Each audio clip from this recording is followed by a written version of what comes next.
अब देखिए 6.2 थ्योरम क्या कर रहा है, यदि एक रेखा किसी त्रिभुज की दो भुजाओं को एक ही अनुपात में विभाजित करती है। यहां पे क्या कर रहा है, कोई ट्रायंगल है जिसमें त्रिभुज की दो भुजा है, ये भुजा है और एक ये भुजा है, इसको बराबर अनुपात में बांटती है। मान लीजिए इसको ए मान लिया, इसको बी मान लिया, इसको सी मान लिया, इसको डी मान लिया, इसको ई मान लिया, तो कर रहा है एडी बट्टा डीबी और ए बट्टा ईसी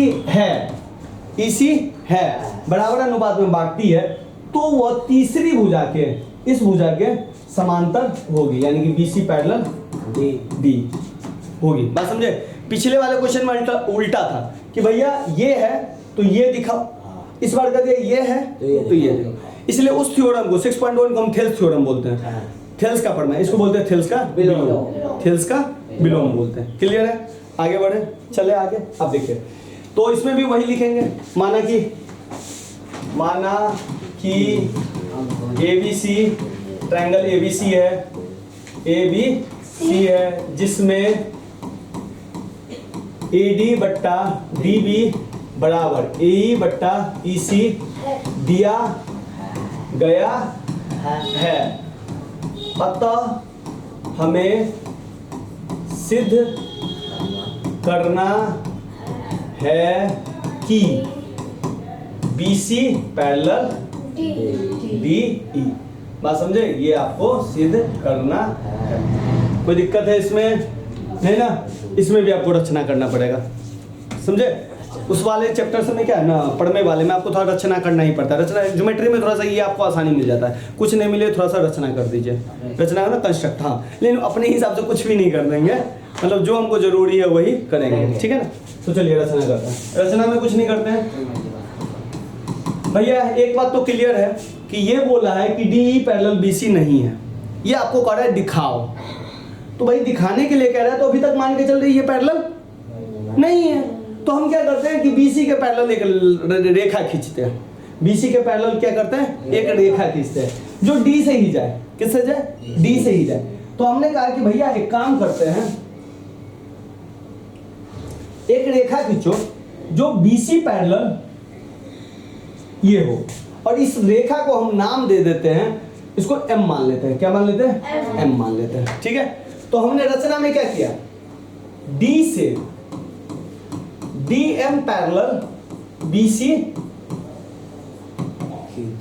खींचा। कोई दिक्कत है तो बता दीजिए भैया। नहीं ना, नहीं होना चाहिए दिक्कत। तो D से हमने DM पैरेलल BC खींचा।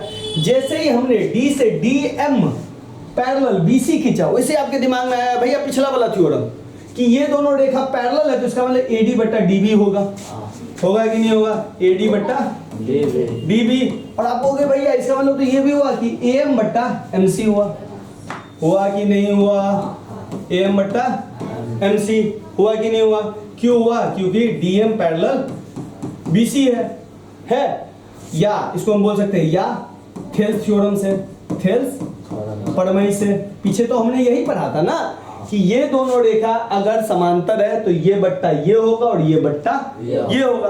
तो ये रेखा तो समांतर नहीं है, तो हमने अभी एक रेखा खींचा, ये एक रेखा खींचा DM BC के पैरेलल खींचा। तो अब जैसे ही DM BC के पैरेलल खींचा तो हमारा थेल्स थ्योरम बन गया। चलो भैया ये तो AD बट्टा DB होगा और AM बट्टा MC होगा कि नहीं होगा? थेल्स थ्योरम से। कोई दिक्कत? इसको मान लीजिए समीकरण 1। कोई दिक्कत? अच्छा, एक चीज आपके पास दिया हुआ है, देखो ये दिया गया है तो दिया गया है, क्या दिया है? AD बट्टा DB बराबर AE बट्टा EC। ये क्या है? दिया कहाँ दिया गया है? तो प्रमेय में ही दिया गया है, क्वेश्चन में भी दिया गया है कि किसी त्रिभुज की दो भुजाओं को एक ही अनुपात में विभाजित करती है। दोनों भुजाओं को ये बट्टा ये करती है, और ये बट्टा ये को ये बोलते हैं, विभाजित करती है। कोई दिक्कत?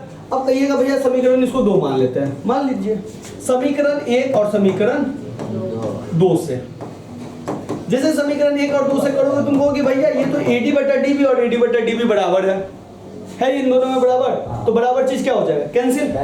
तो कैंसिल करते हैं, तो कैंसिल कर दिए तो इधर क्या बचा है? AM बट्टा MC और इधर क्या बचा है, ए बट्टा ई सी बचा।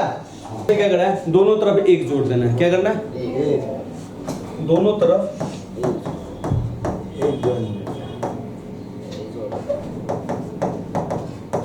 जैसे एक जोड़ोगे, यहाँ पर मैं जोड़ रहा हूँ, तो A M M C plus 1 बराबर ए ई बटा ई सी प्लस 1 हो गया। और प्लस 1 हो गया तो क्या करना है, एक एक एम सी और एक का एलसीएम कितना होगा, एम सी, और ई सी और एक का एलसीएम कितना होगा, ई सी। तुमको पता है ए एम को 1 से गुना करेंगे ए एम, और एक को एम सी से गुना करेंगे एम सी।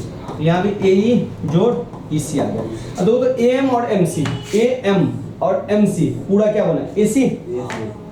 तो यहाँ पे ए सी बट्टा एम सी लिख दें बराबर ए ई और ई सी, ए ई और ई सी क्या बना, पूरा ए सी बन गया। ए सी से ए सी कैंसिल, अब ए सी से ए सी कैंसिल हुआ तो बचा क्या, एम सी बराबर ई सी। अब एक बात बताओ, एम सी ये यहां से एम सी और ई सी बराबर हो सकता है, नहीं हो सकता है इस हिसाब से, लेकिन ये दिया हुआ है बराबर है।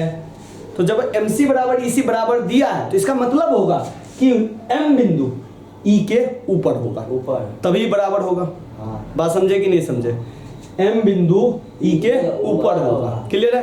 तो इसको बोलते हैं संपाती, इसके ऊपर वाले को हिंदी में क्या बोलते हैं, संपाती। तो एम बिंदु ई पर संपाती है, संपाती का मतलब इसके ऊपर है। अच्छा, जब एम बिंदु ई पर संपाती है तो हमने डी एम को पैरेलल खींचा था बीसी के, तो जब ये लाइन इस पे आ गया तो इसका मतलब ये हो गया कि डी पैरेलल।